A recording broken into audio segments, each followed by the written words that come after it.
إن الحمد لله نحمده ونستعينه ونستغفره ونعوذ بالله من شرور أنفسنا ومن سيئات أعمالنا من يهده الله فلا مضل له ومن يضلل فلا هادي له أشهد أن لا إله إلا الله وحده لا شريك له وأشهد أن محمدا عبده ورسوله اللهم صل وسلم على محمد وعلى آله وأصحابه ومن تبعهم بإحسان إلى يوم الدين. وقال الله تعالى في كتابه الكريم: يا أيها الذين آمنوا اتقوا الله حق تقاته ولا تموتن إلا وأنتم مسلمون. يا أيها الناس اتقوا ربكم الذي خلقكم من نفس واحدة وخلق منها زوجها وبث منهما رجالا كثيرا ونساء واتقوا الله الذي تساءلون به والأرحام إن الله كان عليكم رقيبا. وقال تعالى: يا أيها الذين آمنوا اتقوا الله وقولوا قولا سديدا يصلح لكم أعمالكم ويغفر لكم ذنوبكم ومن يطع الله ورسوله فقد فاز فوزا عظيما. أما بعد فيا عباد الله أوصيني وإياكم بتقوى الله لعلكم تفلحون. Segala puji bagi Allah Subhanahu wa taala atas segala karunia nikmat yang Allah Subhanahu wa taala berikan dalam diri kita.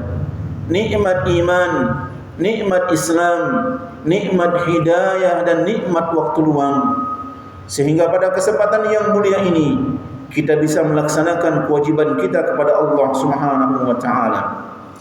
Salawat dan salam senantiasa tercurahkan kepada baginda Rasulullah sallallahu alaihi wasallam.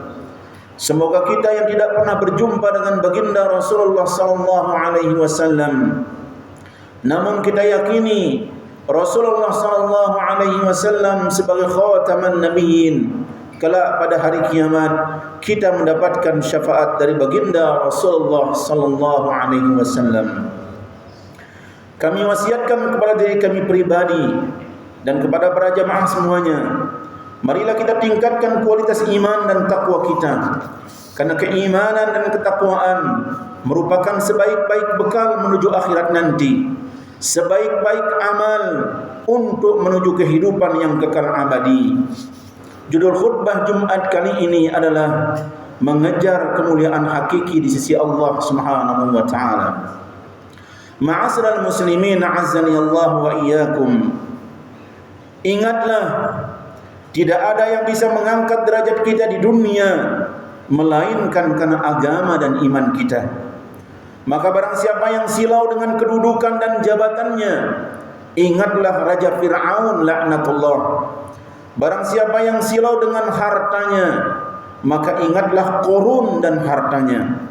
Barang siapa yang silau dengan nasabnya, maka ingatlah putra Nabi Nuh yang durhaka, istri Nabi Lut yang pembangkang, ayah Nabi Ibrahim yang musyrik, dan Abu Lahab paman Nabi sallallahu alaihi wasallam yang senantiasa menentang Rasulullah sallallahu alaihi wasallam.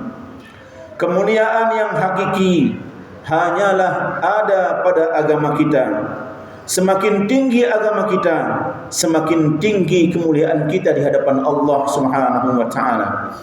Allah Subhanahu wa taala berfirman di dalam Al-Qur'an, di dalam surah Hujurat ayat 13, "Ya ayyuhan nas, inna khalaqnakum min dzakarin wa unsa waja'alnakum syu'uban wa qaba'ila lita'arafu inna akramakum indallahi atqakum innallaha alimun khabir." Hai manusia, sesungguhnya kami menciptakan kamu dari seorang laki-laki dan seorang perempuan, dan menjadikan kamu berbangsa-bangsa dan bersuku-suku, supaya kamu saling kenal mengenal. Sesungguhnya orang yang paling mulia di antara kamu di sisi Allah ialah orang yang paling takwa di antara kamu. Sesungguhnya Allah Subhanahu wa ta'ala Maha mengetahui lagi Maha mengenal. Ma'asyiral muslimin, a'azzani Allah wa iyyakum. Allah Subhanahu wa ta'ala memberitahukan bahwa Dia yang menciptakan Bani Adam dari asal yang satu dan jenis yang satu. Mereka semua dari laki-laki dan perempuan. Dan jika ditelusuri maka ujungnya kembali kepada Adam dan Hawa. Allah Subhanahu wa ta'ala menyebarkan dari keduanya laki-laki dan perempuan yang banyak dan memisahkan mereka serta menjadikan mereka berbangsa-bangsa dan bersuku-suku agar mereka saling kenal mengenal sehingga mereka bisa saling tolong menolong, bantu membantu, saling mewarisi serta memenuhi hak kerabat mereka. Meskipun demikian, orang yang paling mulia di antara mereka adalah orang yang paling takwa, yakni mereka yang paling banyak ketaatannya kepada Allah Subhanahu wa ta'ala dan meninggalkan maksiat, bukan yang paling banyak kerabat dan kaumnya, dan bukan yang paling mulia nasabnya.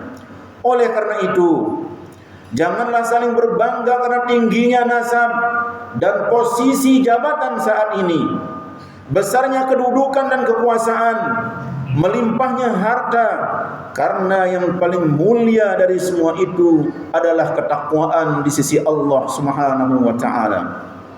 Ma'asyiral muslimin, a'azzani Allah wa iyyakum.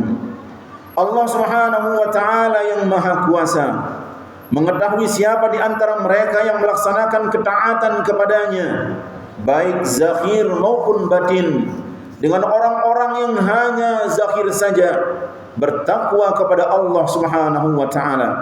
Allah Subhanahu wa ta'ala yang maha teliti sehingga Dia membalas masing-masingnya sesuai dengan balasan yang pantas dan amal yang pernah mereka kerjakan. Allah Subhanahu wa ta'ala yang maha mulia berfirman di dalam Quran dalam surah Fatir ayat 10, "Man kana yuridul izzata falillahil izzatu jami'a." Barang siapa yang ingin kemuliaan, maka hanya milik Allah Subhanahu wa ta'ala semua kemuliaan itu. Barang siapa mencari kemuliaan di dunia dan di akhirat, maka hendaknya dia mencarinya dari Allah Subhanahu wa ta'ala, dan itu tidak akan diperoleh kecuali dengan ketaatan kepadanya, karena seluruh kemuliaan adalah milik Allah Subhanahu wa ta'ala yang maha mulia. Barang siapa yang merasa mulia dengan maha pencipta, maka Allah Subhanahu wa ta'ala akan memuliakannya. Seorang pakar bahasa di zamannya Al-Farra rahimahullah pernah berkata tentang ayat ini, maknanya adalah barang siapa yang ingin mengetahui kemuliaan itu milik siapa, maka itu adalah milik Allah Subhanahu wa ta'ala seluruhnya. Imam Qatadah rahimahullah, seorang alim pakar tafsir, pernah berkata, maknanya barang siapa yang ingin mendapatkan kemuliaan, maka hendaklah mencari kemuliaan itu dengan ketaatan kepada Allah Subhanahu wa ta'ala. Falillahil izzatu jami'a, maka bagi Allah Subhanahu wa ta'ala kemuliaan itu semuanya. Maka hendaklah memintanya dari Allah Subhanahu wa ta'ala semata, sebab selainnya tidak ada yang memilikinya sedikit pun, dan Allah Subhanahu wa ta'ala yang memilikinya, dan Allah Subhanahu wa ta'ala menghendaki kemuliaan bagi hamba-hambanya. Ma'asyiral muslimin, a'azzani Allah wa iyyakum. Sesungguhnya kemuliaan seorang hamba terletak pada ketaatannya menjalankan ibadah kepada Allah Subhanahu wa ta'ala. Kekuatan seorang muslim terletak pada rasa tawakalnya kepada Allah Subhanahu wa ta'ala. Keselamatannya terletak pada baiknya kualitas solat yang ia kerjakan. Bagusnya kesudahan terletak pada ketakwaannya kepada Allah Subhanahu wa ta'ala di dalam menjalankan syariat. Kelapangan dada atau kebahagiaannya terletak pada baktinya kepada orang tua. menyambung silaturahim dan berbuat baik kepada makhluk. Ketenangan hatinya terletak pada zikirnya kepada Allah Subhanahu wa taala yang Maha Pemberi nikmat. Keteraturan dan keistiqomahan mereka terletak pada ketaatan yang menjalankan syariat dan meninggalkan apa yang diharamkan oleh Allah Subhanahu wa taala. Allah Subhanahu wa taala berfirman di dalam Al-Qur'an, di dalam surah Yunus ayat 7 dan 8, innal ladzina la yarjuna liqa'ana waradu bil hayatid dunya watma'annu biha walladzina hum an ayatina ghafilun ulaika ma'wahumun nar bima kanu yaksibun. Sesungguhnya orang-orang yang tidak mengharapkan pertemuan dengan kami, yaitu Allah Subhanahu wa taala, dan merasa puas dengan kehidupan dunia serta merasa tentram dengan kehidupan itu, dan orang-orang yang melalaikan ayat-ayat kami, mereka itu tempatnya ialah di neraka disebabkan oleh apa yang pernah mereka kerjakan. Akhirnya kita berdoa kepada Allah Subhanahu wa taala, semoga Allah Subhanahu wa taala yang Maha Pemurah memberikan kekuatan kepada kita semua untuk senantiasa mengejar kemuliaan sejati, bukan kemuliaan yang semu. Karena hanya dengan hidayah dan pertolongan dari Allah Subhanahu wa taala sehingga kita mendapatkan kemuliaan di sisi Allah Subhanahu wa taala. Aqulu qawli hadza fastaghfiruh innahu huwal ghafurur rahim.